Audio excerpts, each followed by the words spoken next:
அறிந்திருக்கிறோம். அப்போஸ்தலர்களிலே பவுல் அப்போஸ்தலன் தான் படித்த மனிதன், நல்ல பின்னணியத்திலிருந்து வந்த மனிதன். எல்லா திறமையும் எல்லா தகுதியும் அவன்கிட்ட இருந்துச்சு. நல்ல ஒரு ஞானமுள்ள மனிதன். இயேசுனுடைய சீடர்களில் 12 பேர் இருந்தாங்க. அந்த 12 பேருக்கும் இல்லாத பல வெளிச்சங்களையும் பல வெளிப்பாடுகளையும் பெற்ற ஒரு பெரிய பரிசுத்தவான் இந்த பவுல் அப்போஸ்தலன்.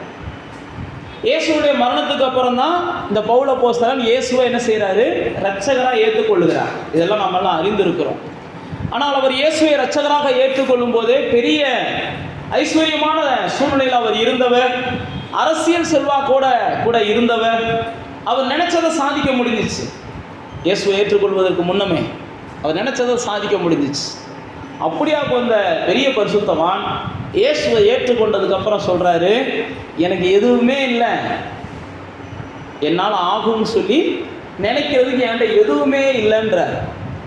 நீங்கள் அப்போஸ்தலர் நடவடிக்கைகள் 7ஆம் அதிகாரம் 8ஆம் அதிகாரங்களை வாசித்து பார்த்தீங்கன்னா, இவன் நினச்சா எதையும் செய்யலாம். அரசாங்கத்தில் 8ஆம் அதிகாரத்தில் பார்த்தீங்கன்னா, அரசாங்கத்தில் போய் இவன் எழுதி வாங்கிட்டு வாயான், கிறிஸ்துவை வழிபடுகிறவர்களெல்லாம் என்ன செய்யணும்? துன்பப்படுத்த விரும்புகிறேன், கிறிஸ்துவை அறிவிக்கிறவர்களை நான் சிறைப்படுத்த விரும்புகிறேன், எனக்கு அனுமதி கொடுங்க அப்படின்னு சொல்லி அரசாங்கத்தில் போய் எழுதி வாங்கிட்டு வர்ற அளவுக்கு பெரிய செல்வாக்கான ஆள்.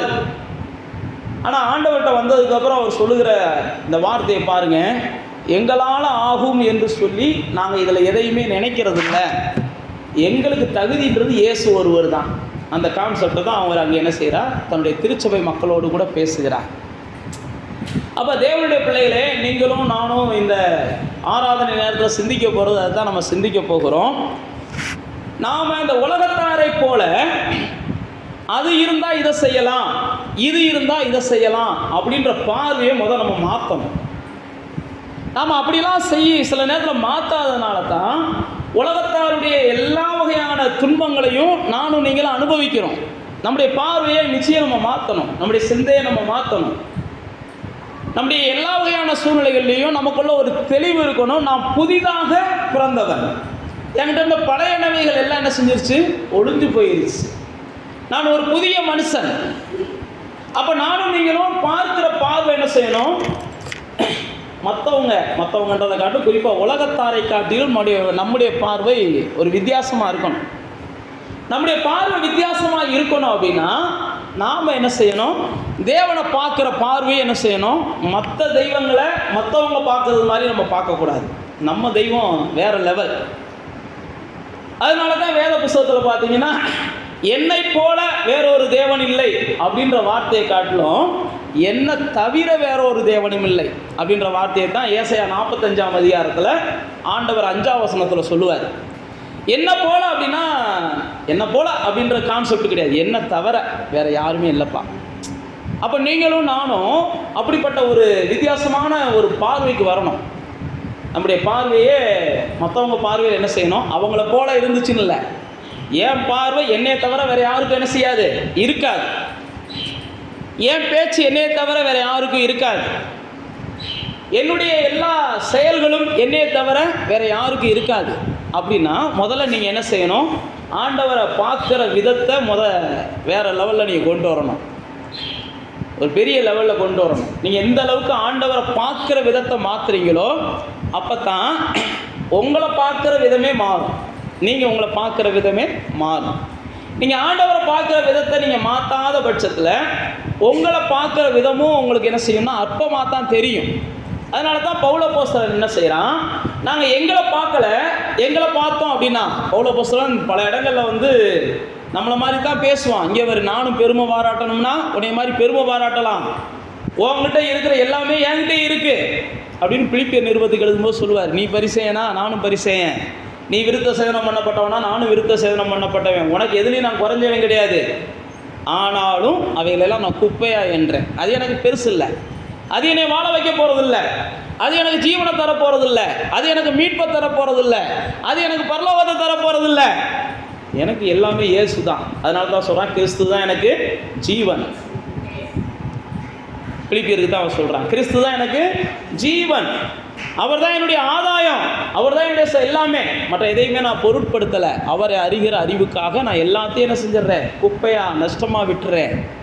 ஏன் அப்படின்னா அந்த பவுல் அப்போஸ்தலனுக்கு தெரியும், எல்லாம் இருந்துச்சு, ஆனால் அவைகளால் என்னை என்ன செய்ய முடியலை, ஒரு அடுத்த கட்டத்துக்கு கொண்டு போக முடியலை. அதனுடைய விளைவு நான் குருடனாக மாறினேன்.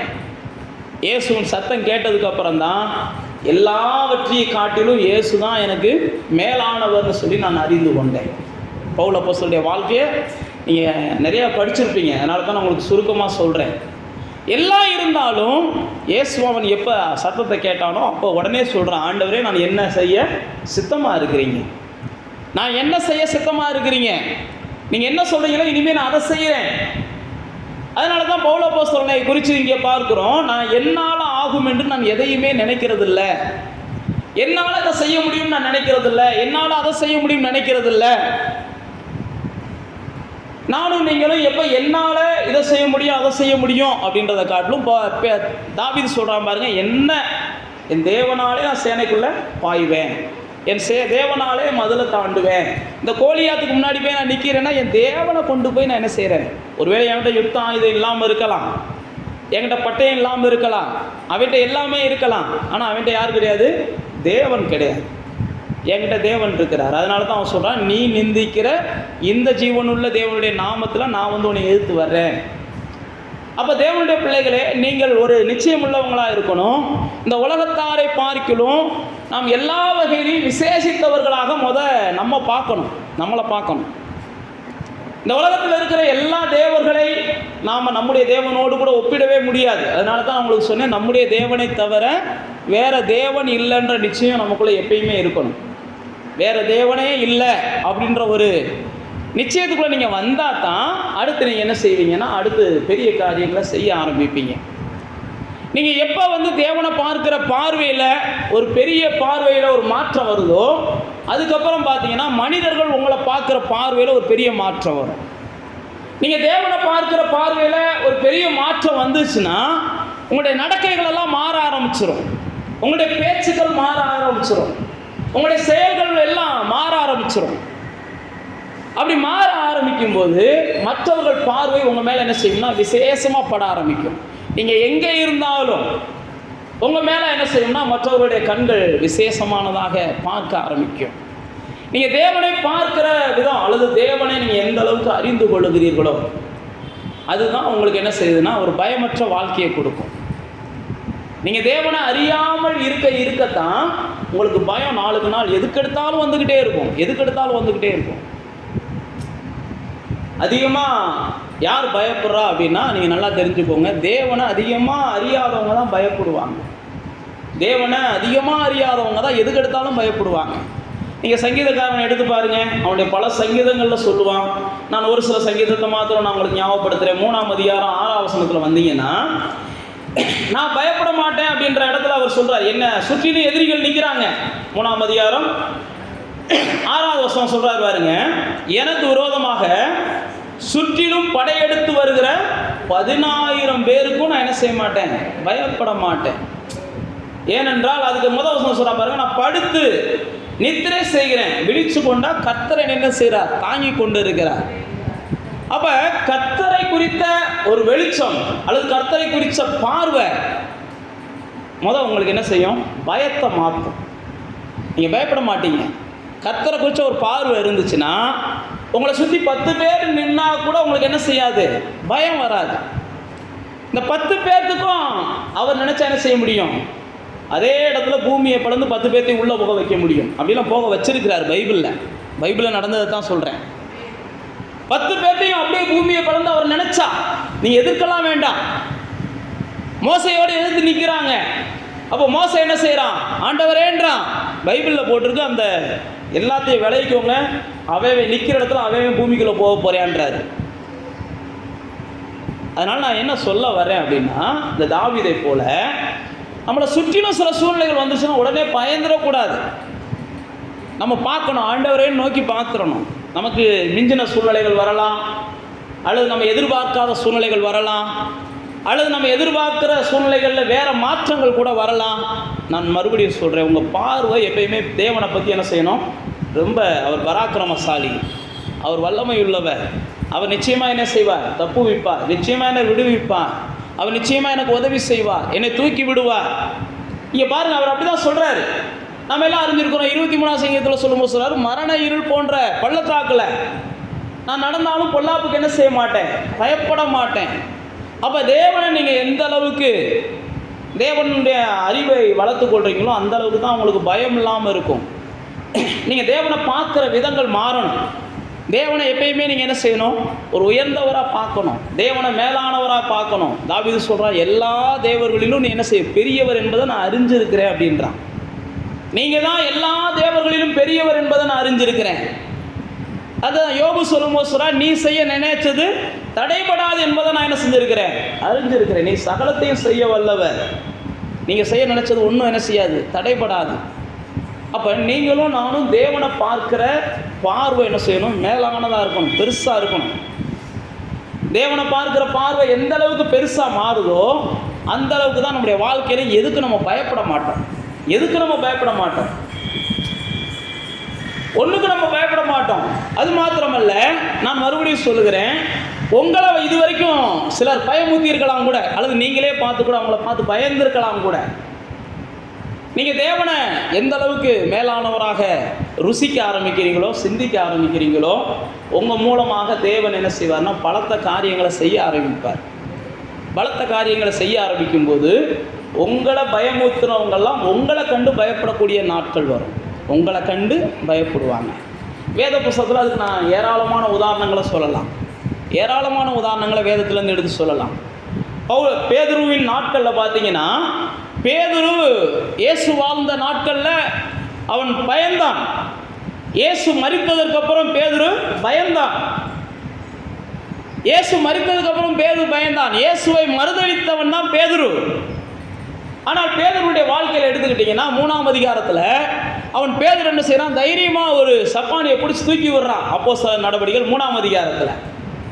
நீங்கள் 4ஆம் அதிகாரத்துக்கு வந்தீங்கன்னா, அப்போஸ்தலர் 4ஆம் அதிகாரத்தில் வந்தீங்கன்னா அங்கே பார்த்துறோம், அங்கே தூக்கி விட்ட மனிதன் அவன் 40 வயசு மதிக்கத்தக்கவனாக இருக்கிறான்.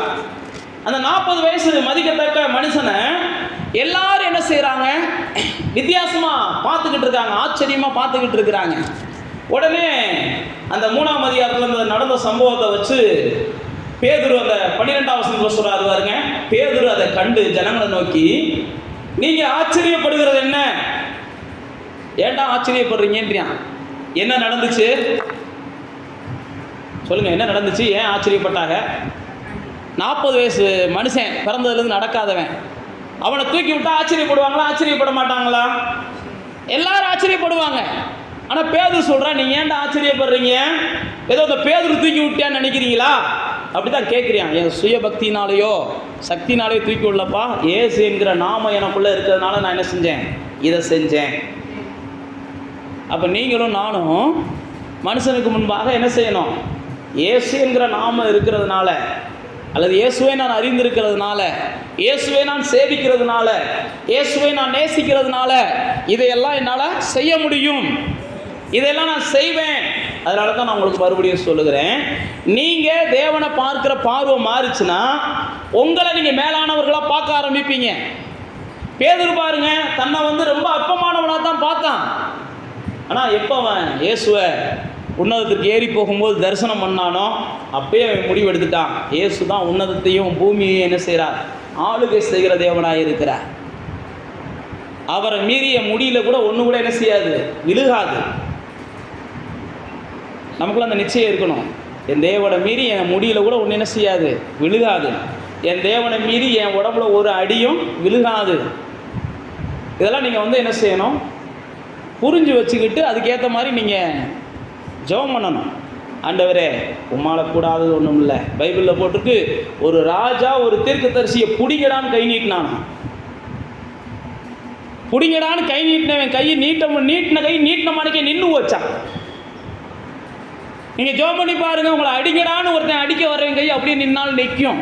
அதுதான் நான் சொல்கிறேன், நீங்கள் வேறு லெவல் ஆளுங்க, உங்களுக்கு அது புரியணும். ஒருவேளை உங்களை கெட்ட வார்த்தையே திட்டிக்கிட்டு இருக்கவங்க வாய் அப்படியே நின்னால் நிற்கும். அது எனக்கு தெரியாது. நீங்களும் ஆண்டவர் என்ன செய்யலாம்? பைபிளில் போட்டுருக்கு, அந்த ராஜா என்ன செஞ்சான்? என்னை கையை எடுத்து விட்டு போடான்னு கெஞ்சினியான். அதுக்கப்புறம் தான் என்ன செஞ்சான், அந்த கையை எடுத்து விட்டான்னு பைபிளில் போட்டிருக்கு. ஏன் நான் உங்களுக்கு சொல்லுகிறேன் அப்படின்னா, பேதுரு சொல்கிறாரு பாருங்க, எனக்குள்ளே இருக்கிற இயேசு இந்த மனுஷனை என்ன செஞ்சுருக்கிறார், எழுப்பி விட்டுருக்கிறார். அப்போ அங்கே பாருங்கள், நீங்கள் இப்போ 4ஆம் அதிகாரத்துக்கு வாங்க. 4ஆம் அதிகாரத்துக்கு வந்த உடனே 13ஆம் வசனத்தில் போட்டிருக்கு, பேதுருவும் யோவானும் பேசுகிற தைரியத்தை கண்டு அவர்கள் படிப்பறிவில்லாதவர்கள், பேதமையுள்ளவர்கள் அப்படின்னு சொல்லி எல்லாரும் என்ன செஞ்சாங்களாம், ஆச்சரியப்பட்டாங்க. ஆனாலும் 14ஆவது வசனம் போட்டிருக்கு, சொஸ்தமாக்கப்பட்ட மனுஷன் அவர்கள் அருகே நிற்கிறதை கண்டபடினால் எதிர் பேச அவர்களுக்கு இடமில்லாமல் இருந்துச்சான். அப்ப இதுவரைக்கும் பேதுருனா சாதாரணமான ஆளுன்னு நினைச்சாங்க, படிப்பறிவில்லாதவன், பைபிள் அப்படிதான் போட்டிருக்கு, அவன் பேதையானவன், அவனை மிரட்டிக்கலாம் எப்படி வேணாலும் நினைச்சாங்க. இப்பதான் தெரியுது அவனை எதிர்த்து ஒன்றும் பேச முடியாதுப்பா. ஏன்னா அவன் செய்கிறதெல்லாம் பெர்ஃபெக்டாக இருக்குது, அவன் செய்கிறதெல்லாம் பார்த்தா சாட்சி அப்படியே நிற்கிது. அப்போ நீங்களும் நானும் சில நேரத்தில் தேவனை பார்க்கிற, ஆண்டவரே இப்படிப்பட்ட காரியங்களை நீ செய்ய வல்லவர், எப்படிப்பட்ட காரியங்களை என்னை பேச விடாமல் பேசுகிறவங்க இனிமேல் என்கிட்ட ஒரு வார்த்தை கூட பேச முடியாத அளவுக்கு காரியங்களை கர்த்தர் என்ன செய்கிறார், மாற பண்ணுகிறார். நம்மளுக்கு பேசவே வாய்ப்பு கொடுக்க மாட்டாங்க, 1000 பேச்சு அவங்க வச்சுருப்பாங்க, நமக்கு பேசுறதுக்கே வாய்ப்பு கொடுக்காதனால அவங்க பார்வையில் நாம் யார், அற்பமானவர்கள், அவங்க பார்வையில் நாம் நீசர்கள். ஆனால் நீங்களும் நானும் ஒன்று புரிந்து கொள்ளணும், அவங்க பார்வை எப்படி இருந்துட்டு போகுது, நான் தேவனை பார்க்கிறவன், இவர்களை காட்டிலும் நான் மேலானவன் அப்படின்னு உங்கள் பார்வை இருக்கணும். நான் தேவனை பார்க்கிறவன், நான் தேவனோடு பழகுகிறவன், நான் தேவனோடு நடக்கிறவன். அப்போ பாருங்க, எங்களாலே எதுவும் ஆகும் நாங்கள் நினைக்கல, எங்களுக்குள்ள வாழ்கிற தேவனாலே எல்லாம் ஆகும் என்று நாங்கள் என்ன செய்கிறோம், நம்புகிறோம். அதனால தான் பவுல் அப்போஸ்தலன் சொல்கிறான், என்னை பலப்படுத்துகிற கிறிஸ்துவினாலே எல்லாவற்றையும் செய்ய எனக்கு பலன் உண்டு, நான் நினச்ச எதையும் செய்வேன். அப்போ தேவனுடைய பிள்ளைகளாகிய நானும் நீங்களும் நம்முடைய பார்வையை என்ன செய்யணும், கொஞ்சம் வித்தியாசப்படுத்தணும். நம்ம உலகத்தாரை போல் என்ன செய்யக்கூடாது, எதுக்கெடுத்தாலும் பயந்துக்கிட்டே வாழக்கூடாது, எதுக்கெடுத்தாலும் நம்முடைய வாழ்க்கையில் இது நடந்துருமோ அது நடந்துருமோ நெகட்டிவாகவே யோசிக்கக்கூடாது. என் வாழ்க்கையில் ஏன் நெகட்டிவ் நடக்க போகுது, எனக்கு ஏன் தீமை நடக்க போகுது, எனக்கு ஏன் துன்பம் வரப்போகுது, எனக்கு ஏன் வியாதி வரப்போகுது, இப்படி தான் நீங்கள் பேசணும். நாங்கள் உலகத்தாரை காட்டிலும் விசேஷித்தவர்கள், எங்களை காக்கிற தேவன் பெரியவர், அவர் உறங்குவதும் இல்லை தூங்குவதும் இல்லை, எனக்கு ஆபத்து வராது, பைக் ஓட்டிகிட்டு போகும்போதே பயம் வரும், ஐயோ ஏதாவது ஆபத்து வந்துருமோண்டு. இது உலகத்தாருக்கு வரலாம், உங்களுக்கு எனக்கு என்ன செய்யக்கூடாது, வரக்கூடாது. என் கால் இடர்னா கூட அவர் என்ன செய்வார், இடற விடாமல் தாங்கி கொள்ளுவார். என் பைக்கே சிரிப்பானா கூட அதை தாங்கிக்கிடுவார். தூதர்களை எனக்கு என்ன செய்கிறார், கட்டளையிட்டு இருக்கிறார். நான் விழமாட்டேன் அப்படின்ற ஒரு நிச்சயத்தோடு நீங்கள் என்ன செய்யணும், எல்லாத்தையும் செய்யணும். அதனால தான் நான் உங்களுக்கு மறுபடியும் சொல்கிறேன், உங்களுடைய சிந்தைகளில் மாற்றம் வேணும். பார்த்தீங்கன்னா பைபிளில் பார்த்தீங்கன்னா சவுல தேவன் தெரிந்து கொண்ட உடனே பைபிளில் போட்டிருக்கு, அவனுக்கு வேறு இருதயத்தை கொடுத்தாராம். 10ஆம் அதிகாரத்தில் வாசித்து பார்த்தீங்கன்னா 1 சாமுவேலில் 10ஆம் அதிகாரம் அந்த 9வது வசனம் 10ஆம் வசனங்களில் வாசித்து பார்த்தீங்கன்னா வேறு இருதயத்தை கொடுத்தார். சாமுவேல் சொல்கிறாரு, நீ வேறு மனுஷனாக மாற போகிற, ஏன்னா வேற ஒரு காரியத்துக்காக தேவன் உன்னை என்ன செஞ்சிருக்கிறார், பிரித்தெடுத்திருக்கிறார். நீ இந்த இடத்துல இருக்கிற, அந்த இடத்துக்கு வரப்போகிற, உனக்கு வேறு இருதயத்தை தேவன் கொடுக்கிறார். அப்போ நமக்குள்ள ஒரு நிச்சயம் இருக்கணும், உலகத்தாரை காட்டிலும் என் சிந்தை வேற மாதிரி சிந்தை, மற்ற மனிதர்களை காட்டிலும் என்னுடைய பார்வை வேற மாதிரியான பார்வை. அப்போஸ்தலர் 28ஆம் அதிகாரத்துக்கு வந்த உடனே பவுல் அப்போஸ்தலருடைய வாழ்க்கையை பார்க்கிறோம். அப்போஸ்தலர் 28ஆம் அதிகாரத்தில் பவுல் அப்போஸ்தலன் கரையேறிடுறாரு. கரையேறின உடனே குளிருக்கு என்ன செய்யுது, எல்லாரும் அனல் மூட்டுகிறார்கள். அனல் மூட்டும் போது பாம்பு கடிச்சிருது. யார? பவுல. நீங்கள் வாசிச்சிருப்பீங்க அப்போஸ்தலர் 28ஆம் அதிகாரத்தில். வாசித்த உடனே அந்த பாம்பு கடித்த உடனே மற்றவங்க எப்படி பேசுனாங்கன்னா, இவன் என்ன பாவம் செஞ்சானோ, இவன் என்ன தப்பு செஞ்சானோ பாரு, இப்போ தான் ஒரு ஆபத்துலேருந்து தப்பிச்சு வந்தேன், ஆனால் இன்னொரு ஆபத்து வந்துருச்சு. சில நேரத்தில் நம்முடைய வாழ்க்கையில் தொடர்ந்து சில நஷ்டங்களும் சில தோல்விகளும் சில வேதனைகளும் வரும்போது நம்மளை மற்றவங்க வேறு மாதிரி பேசலாம். ஆனால் நீங்களும் நானும் அந்த மாதிரி எதையுமே நம்ம என்ன செய்யக்கூடாது, பேசக்கூடாது. இல்லை, ஆண்டவர் ஏதோ ஒரு காரியத்தை வாழ்க்கையில் பெருசாக செய்ய போகிறார், புதுசாக செய்ய போகிறார், ஏதோ ஒரு பிரமிக்கத்தக்க காரியத்தை செய்ய போகிறார், ஆண்டவர் அனுமதிக்காமல் இது என் வாழ்க்கையில் நடக்கலை, நான் வெயிட் பண்ணுறேன் அப்படின்னு நீங்கள் வெயிட் பண்ணுங்க. நடக்காதுன்னு நிச்சயிங்க, நீங்கள் நம்புங்க. இப்போ பவுல் பாருங்க, கடிச்ச உடனே எல்லாரும் என்ன செஞ்சாங்களாம், பைபிள் அழகா போட்டிருக்கு பாருங்க. 3ஆம் வசனம், விஷப்பூச்சி அவன் கையில் 4ஆம் வசனம், விஷப்பூச்சி அவன் கையில் தொங்குகிறதை அந்நியராகி அந்த தீவார் கண்டபோது, இந்த மனுஷன் கொலைபாதகன், இதுக்கு சந்தேகம் இல்லை, இவன் சமுத்திரத்துக்கு தம்பி வந்தும் பலியானது இவனை பிழைக்க ஒட்டவில்லை என்று தங்களுக்குள்ளே சொல்லி கொண்டார்களாம். ஆனால் அவன் என்ன செஞ்சானா, அந்த பூச்சியை உதறி போட்டுட்டு ஒன்றுமே நடக்காது மாதிரி அவன் செயல்பட்டான். எப்பயுமே நம்முடைய வாழ்க்கையில் இப்படிலாம் நம்ம என்ன செய்யணும், பரிசுத்தவான்களை பார்த்து கற்றுக்கிறணும். பவுல் அப்போஸ்தலனை பார்த்து நம்ம என்ன செய்யணும், கற்றுக்கிறணும். சாதாரணமாக ஒரு சின்ன கொசுவு கடிச்சிட்டாலே இன்னைக்கு உலகத்தில் நம்மளை பயமுத்தி வச்சுருக்கிறாங்க, என்னென்னமோ பயமுத்தி வச்சுருக்கிறாங்க.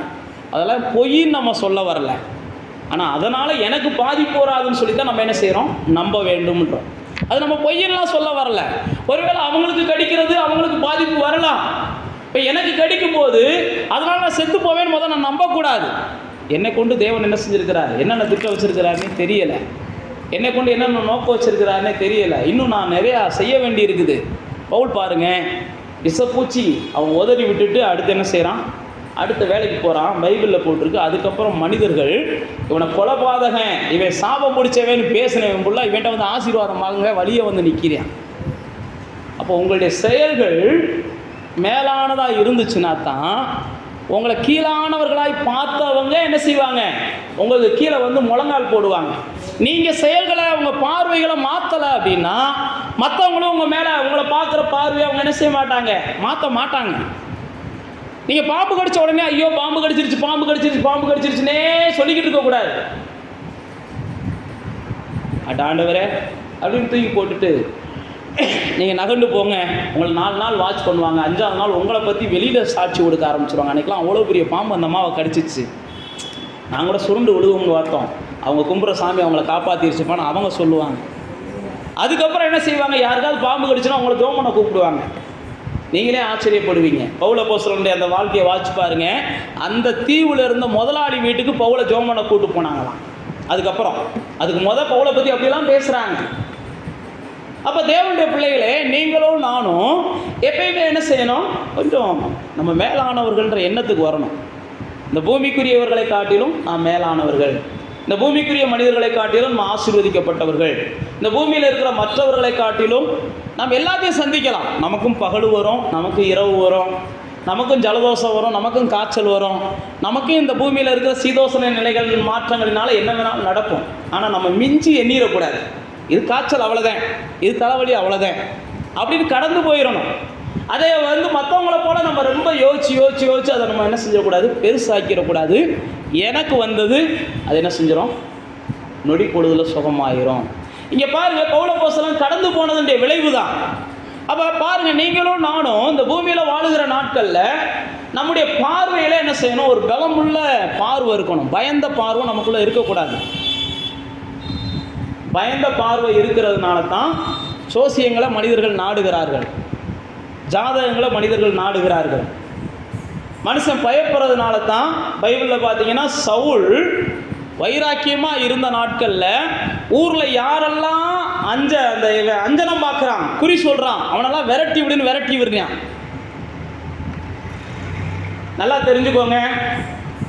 அதுக்கப்புறம் அவனுக்கும் சாமுவேலுக்கும் தொடர்பு இல்லாமல் போயிடுது, அவனுக்கும் தேவனுக்கும் தொடர்பு இல்லாமல் போயிடுது. அந்த நாட்கள் அவன் என்ன செஞ்சானா, அஞ்சனம் பார்க்கிறவர்கள் எங்கே இருக்கிறாங்க, குறி சொல்கிறவங்க எங்கே இருக்கிறாங்க அப்படின்னு சொல்லி தேட ஆரம்பித்தாங்க. அப்போ கிடைக்கவே இல்லையா. பைபிளில் போட்டிருக்கு, வேஷம் போட்டுட்டு போய் ஒரு அம்மாவை கண்டுபிடிச்சாங்க. அப்போ யார் சோசியத்தை அதிகமாக நாடுறாங்கன்னா நல்லா தெரிஞ்சுக்கோங்க, யாருக்கு பயம் அதிகமாக இருக்கிறோ அவங்க தான் சோசியத்தை நாடுறாங்க. யாருக்கு அச்சம் அதிகமாக இருக்குதோ அவங்க தான் அஞ்சனம் பார்க்குறதையும் இந்த மாதிரி ஜாதகம் பார்க்குறதையும் நம்புகிறாங்க. நீங்களும் நானும் அப்படிப்பட்டவங்களாம் இருக்கக்கூடாது. அதனால தான் லேவியராமம் பல அதிகாரங்கள்லாம் ஆண்டவர் சொல்கிறாரு, உயிரோடு இருக்கிற நீ செத்த வேண்ட போய் நீ எப்படி வாழணும்னு ஆலோசனை கேட்குறியே, உனக்கு கூறு இல்லையான்னு கேட்பார். புரியுதா? உயிரோடு இருக்கிற நீ செத்த வேண்ட போய் என்ன செய்கிற, நான் எப்படி இருப்பேன்னு எனக்கு சொல்லு, கையை பார்த்து சொல்லு, காலை பார்த்து சொல்லுன்னு கிடக்க, உனக்கெல்லாம் கொஞ்சம் கூட கூரே இல்லையா அப்படின்னு சொல்லி தேவன் வன்மையாக கண்டிப்பார். ஏன் நான் உங்களுக்கு சொல்கிறேன் அப்படின்னா, நீங்களும் நானும் என்ன செய்யக்கூடாது, அப்படிப்பட்ட எண்ணங்கள்லாம் வரக்கூடாது. சிலர் கூட நம்மளை கைட் பண்ணலாம், எப்பா என்னப்பா தொடர்ந்து இப்படி வருது, ஒரு 4 நாள் அதை போய் அதை பாருன்னு சொல்லலாம். நல்லா தெரிந்து கொள்ளுங்க, உங்களை பிசாசு வழி நடத்துறியான்னு அர்த்தம். அப்போ நீங்கள் பலமுள்ளவர்களாக இருந்தீங்கன்னா, பைபிள் பிரகாரம் பார்த்தீங்கன்னா, மந்திரவாதிகள் மனம் திரும்பி தங்களுடைய மந்திர புஸ்தகங்களை தீயிட்டு எரிச்சாங்களாம் எபேசு பட்டணத்தில். இது அப்போஸ்தலர் நடவடிக்கைகளில் தேவ ஆவியானவர் நமக்கு எழுதி வச்சிருக்கிறார். மந்திரவாதிகள்லாம் மனம் திரும்பி இதெல்லாம் பொய்ன்னு சொல்லி தீய வச்சு என்ன செஞ்சாங்களாம், எரிச்சாங்களாம். அதனால் ஜாதகம் கீதகம் வச்சு பார்த்துக்கிட்டு இருந்தீங்கன்னா போய் தீய வச்சு எரிச்சிருங்க. சோசியம் ஈசியம் பார்த்தா தான் வாழ்க்கையில் முன்னேறலாம்னு நினச்சிக்கிட்டு இருந்தீங்கன்னா தெரில, நீங்களாச்சு கர்த்தராச்சு. நான் இன்னும் சொல்லுறத மறுபடியும் சொல்லுகிறேன், தேவனுடைய பிள்ளைகளுடைய பார்வை வேறு. நாம் வாழுகிறது தேவனால் தான் வாழ்கிறோம். நம்மளை நடத்துகிறவர் தேவன் தான் நடத்துகிறார். நமக்கு எல்லா வகையான கிருபைகளையும் தேவன் தான் தருகிறார். அதனால தான் இப்போ சவுளுடைய வாழ்க்கையை பார்த்தீங்கன்னா, தேவன் அது வரைக்கும் அவனுக்கு கிருபை கொடுத்தார். எப்போ அவன் சோசியக்காரனை கடைசியாக நம்பி போனானோ அதோட சாகட்டும்னு கர்த்தர் விட்டுட்டார். அதுக்கப்புறம் அவன் செத்து போயிட்டான். அதான் அவனுடைய லாஸ்ட்டு. 4ஆம் ஆவியானவர் அப்படியே எழுதியிருக்கிறார், அவன் அஞ்சனம் பார்க்க போனதுனாலே அவனை சாவுக்கு ஒப்பு கொடுத்தாருன்னே போட்டிருக்கிறார். சவுலை. அப்போ தேவனுடைய பிள்ளைகளே, நீங்களும் நானும், நான் மறுபடியும் சொல்லுகிறேன், நீங்களும் நானும் என்னன்னோ பார்வையில் வித்தியாசப்படணும். உலகத்தாரை போல நம்முடைய பார்வை இருக்கக்கூடாது. நம்முடைய பார்வை ஒரு பலமுள்ள பார்வையாக இருக்கணும். பாம்பே கடித்தா கூட கர்த்தர் அனுமதி இல்லாமல் என்னுடைய ஜீவன் இந்த பூமியில் போகாது, கர்த்தர் அனுமதி இல்லாமல் என்னுடைய ஜீவன் இந்த பூமியில் போகாது அப்படின்ற ஒரு நிச்சயம் இருக்கணும். நம்ம எல்லாருமே அறிந்திருக்கிறோம், தானியேலை கொண்டு போய் சிங்க கவிக்குள்ளே போட்டுடுறாங்க. அப்போ பைபிளில் போட்டிருக்கு, தானியேல் சிங்க கவியிலிருந்து வந்த உடனே ராஜா கேட்குறான், உன்னை ஜீவனுள்ள தேவன் தப்பு வைக்க வல்லவராக இருந்தாராண்டு. அப்போ தானியேல் சொல்கிறான், அப்புறம் என்னை தப்பு வைக்காமல் யாரை தப்பு வைப்பார்? ஏன் உனக்கு முன்னாடி நான் குற்றவாளியே கிடையாது, அவருக்கு முன்னாடி நான் குற்றவாளி கிடையாது. அவன் அப்படியே சொல்லுவான், உனக்கு முன்னாடி நான் குற்றவாளி கிடையாது, அவருக்கு முன்னாடி நான் குற்றவாளி கிடையாது, நான் எப்படி சாவேன் என்பியான். அதே போல தான் நீங்களும் நானும் என்ன செய்யணும், அப்படி வைராக்கியம் நினைக்கணும். எனக்கு இடத்துக்குள்ள தீமை வருது, எனக்கு இடத்துக்கு நஷ்டம் வருது, நான் தேவனை தேடுகிற மனுஷன், நான் தேவ சமூகத்தில் காத்திருக்கிற மனுஷன். ஒருவேளை என்னோடு போராடுறவங்க போராடட்டும். சங்கீதக்காரன் 46 சொல்கிறான் பாருங்க, பூமியில் நிலை மாற்றங்கள் வரட்டும், சமுத்திரத்தில் எத்தனையோ நிலை மாற்றங்கள் வரட்டும், நான் பயப்பட மாட்டேன். யாக்கோபின் தேவன் எனக்கு என்ன செய்கிறார்? அடைக்கலமாக இருக்கிறார். அவர் எனக்கு அடைக்கலமாக இருக்கிறார். என்ன வேணாலும் நடக்கட்டும். அப்போ நீங்களும் நானும் என்ன செய்யணும்னா, நம்முடைய பார்வையில் என்ன செய்யணும், ஒரு பாக்கியமானவர்கள்ன்ற எண்ணம் நமக்குள்ளே வரணும். நாம் ஒரு விசேஷித்தவர்கள்ன்ற எண்ணம் நமக்குள்ளே வரணும். நாம் எல்லாம் மேலானவர்கள்ன்ற எண்ணம் நமக்குள்ளே வரணும். இந்த பூமியில் இருக்கிற ஒன்றும் நம்மளை மேற்கொள்ளாது, இந்த பூமிக்குரிய காரியங்கள் ஒன்றும் நம்மளை சேதப்படுத்தாது, இந்த பூமியில் இருக்கிற மனிதர்கள் நிச்சயமாக நம்மளை தோற்கடிக்க முடியாது, பூமிக்குரிய மனிதர்களால் நம்மளால் வெட்கப்படுத்த முடியாது. சில நேரத்தில் நமக்கு சூழ்நிலைகள் வேணால் அப்படி மாறலாம், சூழ்நிலைகள் சில நேரத்தில் மாறலாம். ஆனால் மாறினாலும் நீங்கள் நம்பக்கூடாது, இல்லை இந்த சூழ்நிலையில் சீக்கிரம் ஒரு முடிவு எங்கேயோ ஒரு இடத்துல காத்திருக்குது, எனக்கு சாதகமான ஒரு முடிவை தேவன் தருவார், நான் வெயிட் பண்ணுவேன், எனக்கு பாதகமாக அந்த முடிவு வராது. தேவனை தேடுகிற என்ன, தேவனை தேடாத அவர்களால் தோற்கடிக்க முடியாது. தேவனுக்கு பிரியமாய் இருக்கிற என்ன, தேவனுக்கு அருவருப்பானவைகளை செய்கிற அவர்களால் தோற்கடிக்க முடியாது. நான் வெயிட் பண்ணுவேன், கொஞ்சம் வெயிட் பண்ணுவேன். இன்னைக்கு அவங்க கை ஓங்குனது போல இருக்கட்டும், ஆமானே போல. இன்னைக்கு நைட்டு தான் அவன் கை ஓங்குனது, இன்னைக்கு நைட்டு வரைக்கும் வேணா அவன் கை ஓங்குனதாக இருக்கும், நாளைக்கு காலில் பார்த்தா என் கை என்ன செஞ்சுருக்கோம், ஓங்கி இருக்கும். எல்லாம் மாறும் தலைகீழா. எந்த நாட்களில் எனக்கு தீம்பே செய்வேன்னு அவன் தீர்ப்பு எழுதி வச்சுருந்தானோ அதே நாட்களில் அவன் தீர்ப்பு அவனுக்கு பேர் மட்டும் மாறும், அவ்வளோதான். ஆமான் மொர்தெகாய்ன்ற இடத்துல பேர் என்ன செய்யும், ஆமானா மாறும். நான் அதை தான் சொல்ல வரேன், எனக்கு என்ன செய்யாது. அதான் தானியேல் அழகாக சொல்கிறான், நான் தான் குற்றவாளியே கிடையாது, அப்புறம் எப்படி என்னை சிங்கம் கடிக்கும்? என் தேவன் சிங்கத்தின் வாயை என்ன செஞ்சிட்டார், கட்டி போட்டுட்டார். அப்போ நீங்கள் குற்றமே செய்யலை, ஆனால் குற்றவாளிகளாக நிரூபிக்கப்பட்டுட்டீங்க, தண்டிக்கப்படுறீங்க, அனுபவிக்கிறீங்க. அப்படின்னாலும் கொஞ்சம் என்ன செய்யுங்க, ஆண்டவரே பார்த்துக்கிட்டு தானே பாருங்கன்னு கொஞ்சம் வெயிட் பண்ணுங்கள். எல்லாவற்றிற்கும் தேவன் என்ன செய்வார்? உங்களுக்கு வெகுமதி கொடுப்பார். நீங்கள் வெயிட் பண்ணதுக்கு வெகுமதி கொடுப்பார், பரிசு கொடுப்பார். ஏன்னா அதுக்கப்புறம் நீங்கள் வாட்சி பார்த்தீங்கன்னா அதுக்கப்புறம் தானியேல் என்ன செஞ்சானா, எல்லாருடைய காரியம் எல்லா ராஜாக்களுடைய காலங்கள்லேயும் அவனுடைய காரியம் ஜெயமாக இருந்துச்சான். 6ஆம் அதிகாரம் முடிக்கும்போது ஆவியானவர் அப்படி தான் முடிக்கிறார். அப்போ உங்கள் காலம் என்ன செய்யும்? வித்தியாசமானதாக இருக்கும். அப்போ நீங்களும் நானும் என்ன செய்யணும்? உங்களை பார்க்கும்போது, நம்மை பார்க்கும்போது வித்தியாசமானவங்களாக பார்க்கணும். சூழ்நிலைகளை பார்த்து நம்ம உடனே என்ன செஞ்சிடக்கூடாது? சோர்வடைஞ்சிடக்கூடாது. அதனால தான் பவுல் அப்போஸ்தலன் அதே 2 கொரிந்தியர் 4ஆம் அதிகாரத்தில் சொல்கிறாரு, எப்பக்கம் நெருக்கப்பட்டாலும் நாங்கள் ஒடுங்கி போக மாட்டோம். அப்போ நெருக்கம் எங்களுக்கு வரும், ஆனால் நாங்கள் ஒடுங்கி போக மாட்டோம். நெருக்கம் வரும்போது பைபிளில் போட்டிருக்குது, எந்த அளவுக்கு தேவ ஜனங்களை இஸ்ரவேலர்களை எகிப்தியர்கள் நெருக்கினார்களோ அந்த அளவுக்கு அவர்கள் என்ன செஞ்சாங்களாம்? பெருகினார்கள் அப்படின்னு பைபிளில் போட்டிருக்கு. அப்போ உங்களுக்கு நெருக்கம் அதிகமாக வருகிறது அப்படின்னு நீங்கள் நினச்சிங்கன்னா நல்லா தெரிஞ்சுக்கோங்க, ஒரு விசாலத்தை கர்த்தர் என்ன செய்ய போகிறார்? தரப்போகிறார். அதற்காக சில நேரத்தில் என்ன செய்கிறார்? நெருக்கம் அதிகமாக வரும். அதனால தான் பவுல் அப்போஸ்தலன் சொல்கிறான், நாங்கள் நெருக்கப்படுவோம் ஆனால் ஒடுங்கி போக மாட்டோம். நீங்கள் அந்த 4ஆம் அதிகாரத்தை வாட்சி பார்த்தீங்கன்னா அழகான வார்த்தைகளை அவங்க பயன்படுத்துவான். எங்களுடைய உள்ளான மனிதன் நாளுக்கு நாள் என்ன செய்யும்? புதிதாகிக்கிட்டே போகும். 2 கொரிந்தியர் 4ஆம் அதிகாரத்துக்கு வாங்க. 2 கொரிந்தியர் 4ஆம் அதிகாரத்தில் வந்தீங்கன்னா அந்த 8ஆம் வசனத்தில் சொல்றாரு பாருங்க, நாங்கள் எப்பக்கம் நெருக்கப்பட்டும் ஒடுங்கி போகிறது இல்லை, கலக்கம் வந்தாலும் மன முறிவடைகிறது இல்லை, துன்பப்படுத்தப்பட்டும் கைவிடப்படுகிறது இல்லை, கீழே தள்ளப்பட்டும் மடிந்து நாங்கள் போகிறது இல்லை. ஏன்னா கர்த்தராகிய இயேசுனுடைய ஜீவன் எங்கள் சரீரத்தில் விளங்கும்படிக்கு இப்பொழுது மரணத்தை எப்போது இயேசுவின் மரணத்தை தான் நாங்கள் என்ன செய்கிறோம்? சுமந்து திரிகிறோம் அப்படின்னு சொல்லிட்டு தான் அதே வசனத்தில் 16ஆம் வசனத்தில் சொல்கிறாரு, நாங்கள் சோர்ந்து போகிறதில்ல. ஏன் அப்படின்னா எங்களுடைய உள்ளான மனிதன் என்ன செய்யுது? பலப்பட்டு கொண்டே இருக்கிறது. நாங்கள் காண்கிறவைகளை நாடலை, நாங்கள் காணாதவைகளை என்ன செய்கிறோம்? நாடுகிறோம்.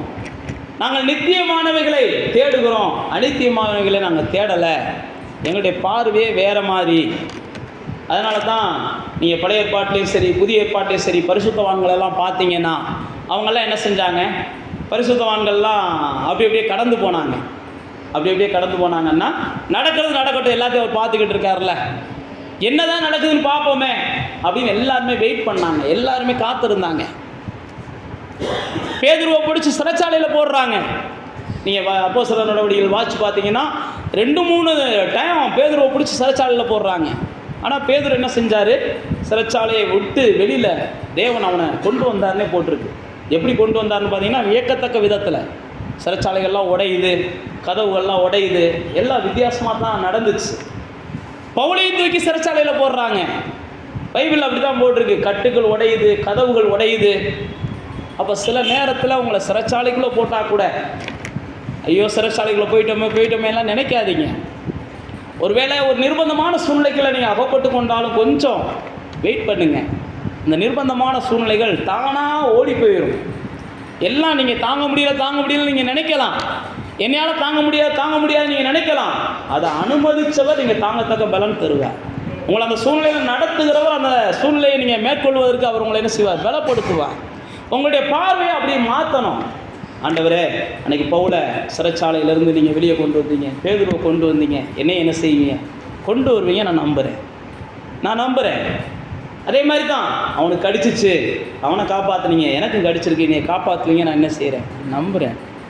நான் பயப்படலப்பா நீங்கள் சொல்லி பாருங்கள், எல்லா பயமும் தானாக என்ன செஞ்சிடும்? மாறிடும். உங்கள் பார்வையை நீங்கள் மாற்றுங்க. ஏன்னா நம்முடைய தேவன் மிக மிக மேலானவர், அவர் ரொம்ப பெரியவர். அவரால் கூடாதுன்னு ஒன்றுமே கிடையாது, எல்லாமே அவருக்கு கீழே தான் இருக்குது. நீங்களும் நானும் இந்த உலகத்தாரை போல் என்ன செய்கிறோம்? ஒவ்வொரு நாளும் ஒவ்வொரு பிரச்சனைகளையும் நம்ம பெருசுபடுத்தியே நம்ம நிம்மதி இழக்கிறோம். எந்த பிரச்சனையும் நம்ம பெருசுபடுத்த வேண்டாம், எந்த பிரச்சனையும் நம்ம ஒன்றும் யோசிக்க வேண்டாம். அந்த பிரச்சனை எப்படி வந்துச்சோ, நமக்கு எப்படி வந்துச்சுன்னே தெரியலைன்னு நினைக்கிறீங்களா? அது அதே மாதிரி எப்படி வந்துச்சுன்னே தெரியாமே போயிடும். எப்படி வந்துச்சுன்னே தெரியலை, அது எப்படி வந்துச்சுன்னே தெரியாமே அது என்ன செஞ்சிடும்? போயிடும். உங்கள் வாழ்க்கையில் எல்லா பாதைகள்லேயும் கர்த்தர் என்ன செய்வார்? உங்களுக்கு விசாலத்தை கொடுப்பார். ஆனால் நீங்கள் செய்ய வேண்டியதெல்லாம் ஒன்று தான், ஒன்றும் இல்லை. நான் யார்? தேவனாலே பிரித்தெடுக்கப்பட்டவன், பாக்கியசாலி. நான் பயப்பட மாட்டேன். நின்று பாருங்கள். அதான் இயேசு தான் சீசர்களை சொல்கிறாரு, நீங்கள் ஓநாய்களுக்குள்ளே போகிறீங்க, ஆனால் நீங்கள் போங்க, ஒன்றும் பிரச்சனை இல்லை. நீங்கள் வாழுகிறது ஓநாய்களுக்குள்ளே தான் வாழ்கிறீங்க, நீங்கள் வாழுங்க, ஒன்றும் பிரச்சனை இல்லை. ஆனால் அந்த ஓநாய்கள் உங்களை பீறுவதற்கு அவர் அனுமதிக்கிறது இல்லை. அந்த ஓநாய்கள் உங்களை கடிப்பதற்கு அவர் அனுமதிக்கிறது இல்லை. ஆட்டுக்குட்டிகளை ஓநாய்களுக்குள்ளே அனுப்பி அந்த ஓநாய்களை எல்லாம் ஆட்டுக்குட்டிகளுக்கு தேவன் என்ன செஞ்சார்? அடிமைகளாக மாற்றினார். அப்போ தேவனுடைய பிள்ளைகளாகிய நீங்களும் நானும் ஆண்டவருடைய பிள்ளைகளாக இருக்கிற அப்படின்னால நம்முடைய பார்வையெல்லாம் என்ன செய்யணும்? ஒரு பயமற்றதாக மாறணும். எதுக்கு எடுத்தாலும் பயப்படாதீங்க. பிள்ளைகளை நினச்சி பயப்படாதீங்க, கணவனை நினச்சி பயப்படாதீங்க, பக்கத்து வீட்டுக்காரங்களை நினச்சி பயப்படாதீங்க, எதையும் நினச்சி பயப்படாதீங்க. ஒருவேளை பயமுறுத்துகிற சூழ்நிலைகள் இருக்கலாம். சங்கீதக்காரன் 27 சொல்கிறான் பாருங்க, எனக்கு எதிராக பாளையமே இறங்குனா கூட, எனக்கு எதிராக பாளையமே இறங்குனா கூட நான் பயப்பட மாட்டேன். அப்போ நீங்களும் நானும் சூழ்நிலைகள் ஒவ்வொன்றும் நம்மளை பயமுத்துற மாதிரி தான் இருக்கும். ஆனால் பூமியில் நீங்களும் நானும் என்ன செய்யக்கூடாது? பயப்படக்கூடாது. அதுக்கு தான் தேவன் என்ன செய்கிறார்? நமக்கு இப்படிப்பட்ட வாய்ப்புகளையும் ஆலோசனைகளையும் கொடுக்குறார். நாம் பயம் இல்லாமல் இந்த பூமியில் வாழணும். நம்முடைய பார்வை ஒரு பாக்கியமான ஒரு பார்வையாக இருக்கணும். நான் தான் உங்களுக்கு சொன்னேன் பாருங்கள், பேதுருவை போல நீங்கள் பாருங்கள், பயந்தவன் யாரும் கிடையாது. ஆனால் அந்த பேதுரு என்ன சொல்கிறான்? அழகாக வந்து நின்று, அழகாக தைரியமாக நின்று பல அதிசயங்களை செய்கிறான். அப்போ நீங்களும் பயப்பட பயப்பட பயப்பட கர்த்தர் உங்களை பயன்படுத்தவே முடியாது. எப்போ நீங்கள் பயத்தை மேற்கொண்டு எழும்பி வர்றீங்களோ அப்போ தான் நீங்கள் அநேகருக்கு ஆசீர்வாதமாக தேவனாலே பயன்படுத்தப்படுவீங்க. உங்கள் வாழ்க்கையில் என்ன வந்தாலும் என்ன செய்யுங்க? பயப்படுறது தவறுங்க. ஒரு சில நேரத்தில் நம்மளுக்கு வந்து குழப்பத்தை பிசாசு ஏற்படுத்துவதற்காக ஏதாவது செஞ்சுக்கிட்டே இருப்பான். ஆனால் நீங்களும் நானும் பிசாசு செய்கிறது நமக்கு முக்கியம் இல்லை. தேவனே நீங்கள் பார்த்துக்கோங்கப்பா அப்படின்னு சொல்லி அவருடைய முகத்தை நோக்கி பார்த்து போய்கிட்டே இருப்போம். நிச்சயமாக சூழ்நிலைகள் எல்லாவற்றிலும் இயேசு மாற்றத்தை கொடுப்பார். இயேசு பாருங்க, கப்பலில் பயணம் பண்ணும்போது, அவர் பயணம் பண்ணும்போதே காற்று வீசிச்சு, கடல் பொங்குச்சு, அவர் பயணம் பண்ணும்போதே. ஆனால் அவர் என்ன செஞ்சார்? காற்றையும் கடலையும் பார்த்து பயப்படவே இல்லை. பைபிள் அப்படி தான் போட்டிருக்காரு. அவர் பைபிளில் போட்டிருக்கு, அவர் தலையானை வைத்து தூங்கினார்னே போட்டிருக்கு. மார்க் எழுதும்போது அப்படி எழுதுறாரு. தலையானை வச்சு என்ன செஞ்சாராம்? தூங்குனாராம். தூங்குனவர் பயம் இல்லாமல் இருக்கிறாரு. முழிச்சுக்கிட்டு இருக்க சீசர்கள் என்ன செய்கிறாங்க? கதறாங்க. ஆனால் இயேசு எந்திரிச்ச உடனே ஏன்டா பயப்பட்டீங்கன்னு அவரை கத்துறாரு. அவங்கள கத்துறாரு. கடலை கத்தலை, காற்றை கத்தலை, நீ ஏன்டா பயப்படுற அப்படின்னு தான் கத்துறாரு. சில நேரத்தில் ஆண்டவர் என்ன செய்கிறார்? உங்கள் சூழ்நிலைகளை மிரட்டுறாரோ மிரட்டலையோ உங்களை மிரட்ட வேண்டியிருக்கு. என்னத்துக்கு ஏன் கூட தானே இருக்க, ஏன் அப்படின்னு சொல்லி உங்களை மிரட்ட வேண்டியிருக்கு. நீங்கள் என்ன செய்கிறீங்க? சூழ்நிலைகளை மிரட்டுங்க, எங்களை மிரட்டாதீங்கன்றீங்க. அவர் என்ன செய்கிறார்? உங்களை மிரட்டி தாண்டா சூழ்நிலைகளை மிரட்டணும். நான் பாட்டுக்கு சூழ்நிலையை மிரட்டினாலும் நீ பாட்டுக்கு என்ன செஞ்சிருவேன்? குதிச்சு ஓட ஆரம்பிச்சிருவேன்.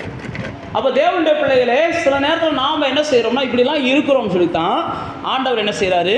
நீ கொஞ்சம் தைரியமாக இருங்க. பாருங்கள், ஒரு பிசாசை துரத்த முடியாமல் போயிடுது. யாரால்? இயேசுவின் சீசர்களால். படிச்சிருக்கீங்களா? மத்தேயு 17ஆம் அதிகாரத்துலேயும் இருக்குது, மார்க்கும் அதை எழுதுகிறாரு. இயேசுவின் சீசர்களால் பிசாசை துரத்த முடியாமல் போயிடுது.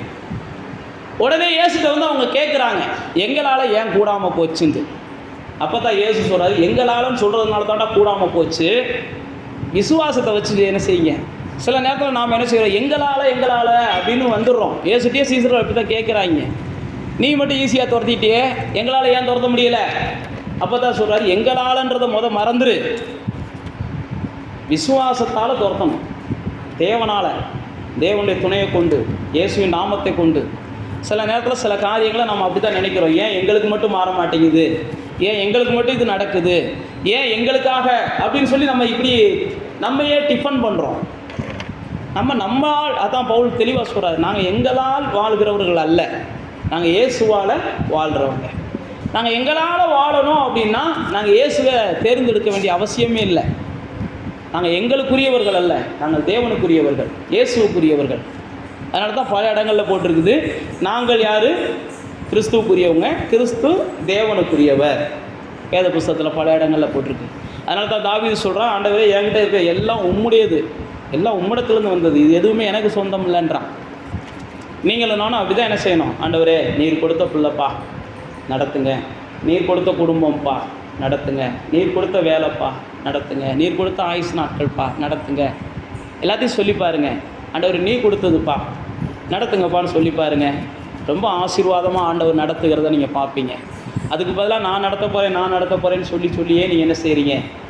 அதை இதன்னு செஞ்சு என்னத்தையாவது செஞ்சு என்ன செய்கிறீங்க, உழப்பி விடுறீங்க. அவ்வளோதான். என்னத்தையாவது செஞ்சு என்ன செய்கிறீங்க, உழப்புறீங்க.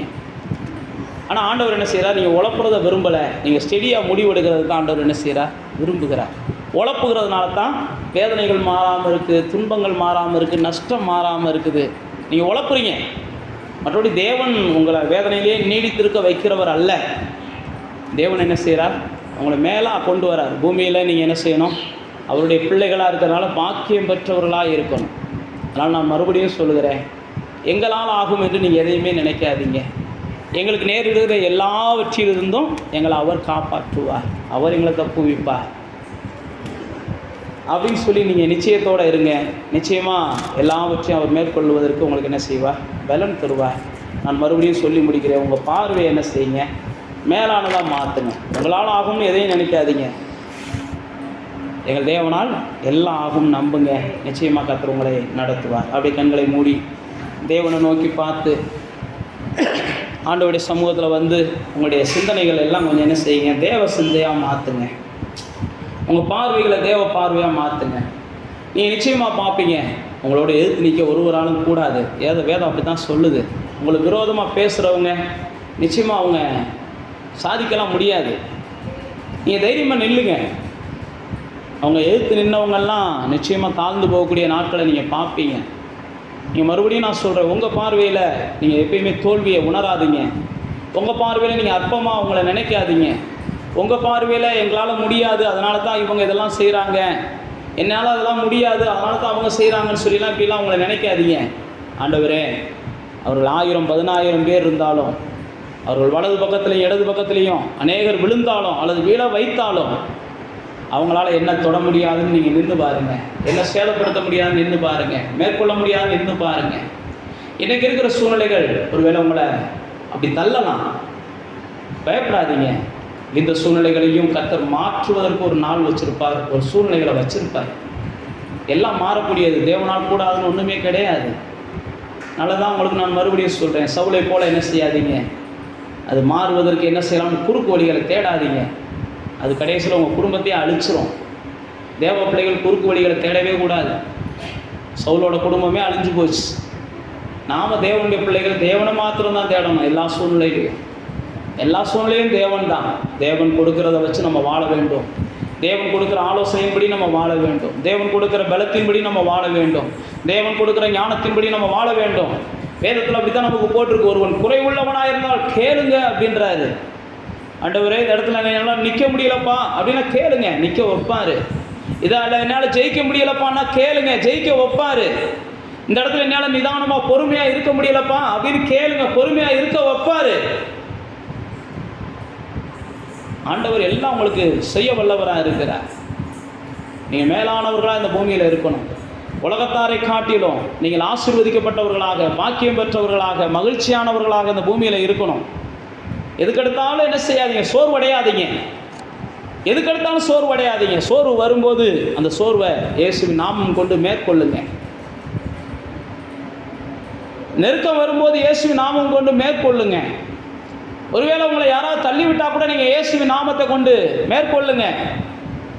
என்ன நடந்தாலும் பரவாயில்லை, இயேசுவின் நாமத்தை கொண்டு நீங்கள் என்ன செய்ய, பேசுங்க. ஆண்டவரே, இந்த சூழ்நிலையை நான் மேற்கொள்றேன்னு பேசுங்க. பவுல் தான் சொல்கிறான், என்னை பலப்படுத்துகிற இயேசுவினால வாழ்ந்திருக்கும் எனக்கு தெரியும், தாழ்ந்திருக்கவும் தெரியும், எல்லா இடத்துலையும் மனரமியமாக இருக்க நான் கற்றுக்கொண்டேன்றான். என்னை பலப்படுத்துகிற இயேசு, அதே இயேசு உங்களுக்கும் பலம் தருவார்.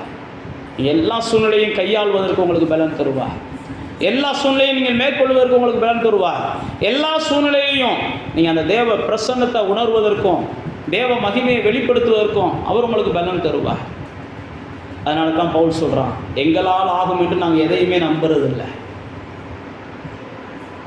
எங்களை பலப்படுத்துகிற கிறிஸ்துவினால் தான் எல்லாம் ஆகும் என்று நாங்கள் நம்புவோம். நீங்களும் நம்புங்க. நிச்சயமாக கிறிஸ்துவினாலே இந்த பூமியில் ஒரு ஆசீர்வதிக்கப்பட்ட வாழ்வை நீங்கள் சுதந்திரிப்பீங்க. இதாவே இந்த நாளில் நாங்கள் தியானித்த நம்முடைய வார்த்தையின்படியே கூட எங்களுடைய பார்வையில் நாங்கள் ஒரு விசேஷித்தவர்களாக, நாங்கள் ஒரு மேலானவர்களாக, நாங்கள் ஒரு பாக்கியசாலிகளாக, நாங்கள் எங்களுடைய பார்வையில் தேவனையும் எங்களையும் பார்க்க எங்களுக்கு உதவி செய்யுங்கப்பா. எங்கள் தேவன் தான் எல்லாவற்றிலும் மேலானவர் என்பதையும் எங்கள் தேவனுடைய அனுமதி இல்லாமல் எங்கள் தலைமுடி கூட விழுகாது என்பதையும், எங்கள் தேவன் எங்களுடைய திராணிக்கு மேலே ஒன்றையும் அனுமதிக்க மாட்டார் என்பதையும், நாங்கள் தேவனை குறித்த அறிவை இன்னும் அதிகமாக வளர்த்து கொள்ளட்டும்ப்பா. தேவனை குறித்த அறிவு எங்களுக்குள்ள அதிகமாக வளராததுனால தான் நாங்கள் வாழ்க்கையில் எல்லா சூழ்நிலையிலையும் என்ன செய்கிறோம், பயந்து பயந்து வாழ்ந்து கொண்டு இருக்கிறோம். அந்த அறிவு எங்களுக்குள்ளே வளர்வதற்கு கர்த்தர் உதவி செய்யுங்கப்பா.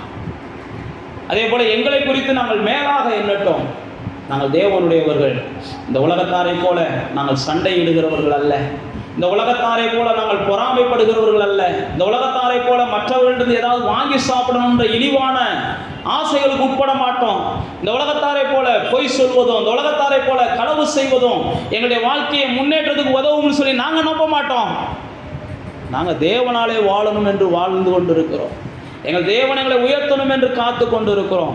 எங்கள் தேவன் எங்களுக்கு வாழ்வாதாரங்களை தர வேண்டும் என்று நாங்கள் காத்து கொண்டு இருக்கிறோம் அப்படின்னு சொல்லி எங்களுடைய பார்வை இந்த உலகத்தாருடைய பார்வையை போல இல்லாமல் மேலானதாக இருக்க இந்த நல்ல நாளில் எங்கள் தேவன் எங்களுக்கு உதவி செய்யுங்கப்பா.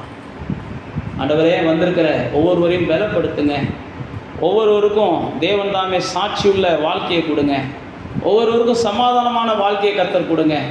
ஒவ்வொருவருடைய எல்லைகளை சுற்றிலும் கர்த்தர் தாழ்பால்களை போட்டு ஆண்டவரே அவர்கள் குடும்பங்களும் அவருடைய பிள்ளைகளும் சமாதானத்தோடும் ஆண்டவரே உச்சிதமான வாழ்க்கையை வாழ்வதற்கு எங்கள் தேவன் உதவி செய்யுங்கப்பா. எல்லா வியாதிகளுக்கும், எல்லா பொல்லாப்புகளுக்கும், எல்லா வகையான தீங்குகளுக்கும் உங்களுடைய பிள்ளைகளை விலக்கி காத்து கொள்ளுங்கன்னு சொல்லி நாங்கள் ஆசீர்வதிக்கிறோம்ப்பா. இந்த நாள் எங்களோட வர தடைப்பட்டவர்களையும் ஆசீர்வதிக்கிறோம். வழி நடத்துங்க. இயேசுவின் நாமத்தில் ஜெபிக்கிறோம் பிதாவே. என் ஆத்துமாவே கர்த்தரை ஸ்தோத்திரி.